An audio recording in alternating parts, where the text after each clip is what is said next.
Okay, let's jump right into this. Welcome to this explainer. Today we're unlocking what I honestly think is a hidden psychological superpower, observational intelligence. We live in a world that is so loud, right? It's incredibly fast-paced, constantly demanding an immediate reaction from us. But what if the absolute smartest thing you could do in any room isn't speaking first, but simply watching? Think about that one person in your office, or maybe in your friend group, who barely says a word for the first half of a conversation. But when they finally do speak, literally everyone stops to listen. They aren't just being quiet for the sake of it, they're gathering data. So today we're diving into the source material to explore the 7 signs of high observational intelligence, and we'll see exactly how the sharpest minds actually operate. So here's a really simple but honestly kind of profound question for you. Are you observing or are you just judging? Just think about your very last social interaction. Did you take the time to actively observe the people around you? Or did you just rely on rapid automatic judgments to get through the conversation? Look, we all do it. You see someone order, a super complicated half-calf, double-pump vanilla latte, and bam, you instantly make a judgment about their entire personality. Or you look at someone's outfit and assume you know their whole life story. Be totally honest with yourself here, because this exact distinction, the difference between a rapid-fire judgment and deliberate observation, is the absolute foundation of everything we're about to unpack. Section 1. What is observational intelligence? Let's get into the basics. Now, what's super fascinating here is that observational intelligence is not some passive trait. It's a highly active, dynamic process. The strict definition is the ability to observe behavior, to identify patterns, and this is the crucial part, to process information deeply before reacting. So it's not just about, having 20/20 vision or being a fly on the wall. It's an incredibly engaged skill set. It basically means your brain is actively working like a supercomputer. You're collecting data, you're connecting the dots, and you're figuring out the deeper mechanics of a situation before you even utter a single word. You aren't just watching things happen, you are actively decoding the why behind the what. Moving on to Section 2, judging versus observing. This is a crucial difference. Okay, so the big pivot here is understanding this specific dichotomy. On one side of the coin, we have judging people. And like we just talked about, it's fast, it's totally superficial, and it's a reflex. You see someone, you slap a label on them, boom, you move on. But on the flip side, we have observing behavior patterns. And this is a whole different ballgame. When you're truly observing, you are intentionally hitting the brakes on that reflex. Imagine, for instance, you're in a heated argument and a colleague just keeps talking over you. Judging them means labeling them as arrogant and immediately getting fired up. Observing them, though, that means taking a breath and noticing why they're interrupting. Like, are they under a ton of pressure? Are they terrified of losing their job? Judging completely shuts the door to learning anything, but observing, it blows the door wide open. Section 3. Identifying behavior patterns. This is all about seeing the big picture. When you step back from that immediate urge to judge, you actually give yourself the power to map out human behavior. Instead of judging, true observers identify behavior patterns. Once you stop rushing to a neat little conclusion about whether someone is good or bad or smart or whatever, you suddenly free up all this mental bandwidth to notice the subtleties.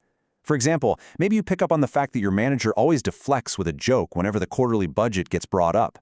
Once you spot that pattern, you instantly understand their stress points, right? You start to see the hidden architecture of human interaction. You aren't just reacting to isolated incidents anymore. You are seeing the actual patterns that drive people's actions. Section 4, the quiet observer.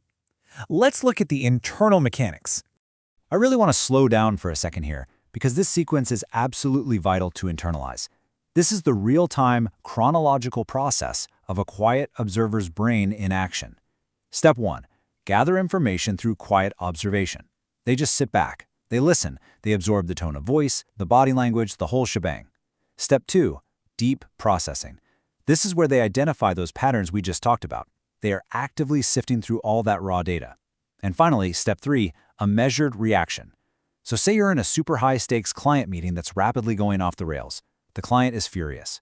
While everyone else might panic and start throwing out unnecessary discounts, which is a total knee-jerk emotional response, by the way, the quiet observer has gathered the data, processed that the client isn't actually mad about the price, but rather the timeline, and then delivers a measured, highly effective solution. There is a brilliant quote directly from our source text that really anchors this whole concept. Quiet observers process information deeply before reacting. It totally validates that delayed response. We live in a society that almost always rewards the loudest, fastest person in the room. But the source material is telling us that delaying your reaction so you can deeply process information is actually a highly strategic, incredibly intelligent choice. Silence is definitely not an absence of thought. For the quiet observer, silence is literally the sound of processing. Section 5. A sharp, mature mind. Let's talk about cognitive habits. So here we have it all synthesized into a clear list. These are the 7 signs, pulled straight from the source, that indicate you possess high observational intelligence. Let's actually unpack these, because this is really the core takeaway of this explainer.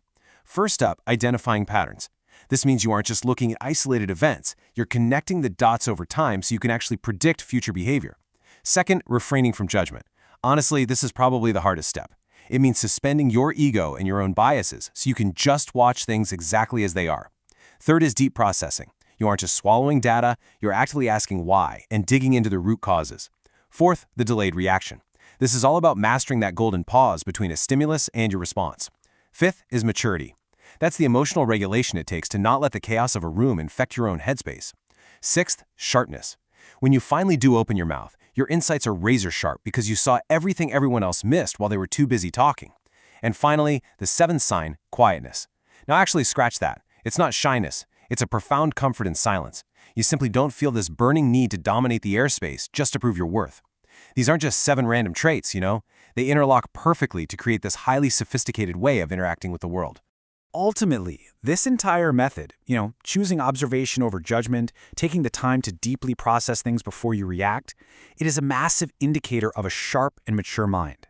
It points to a level of psychological maturity that goes way beyond basic reflexive human behavior. It basically means you are 100% in control of your inputs and your outputs.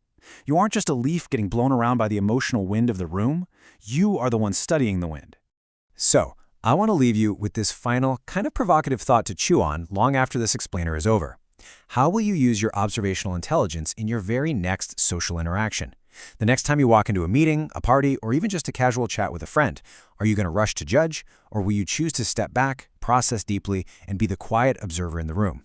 The choice and the immense intelligence that comes with it is completely up to you.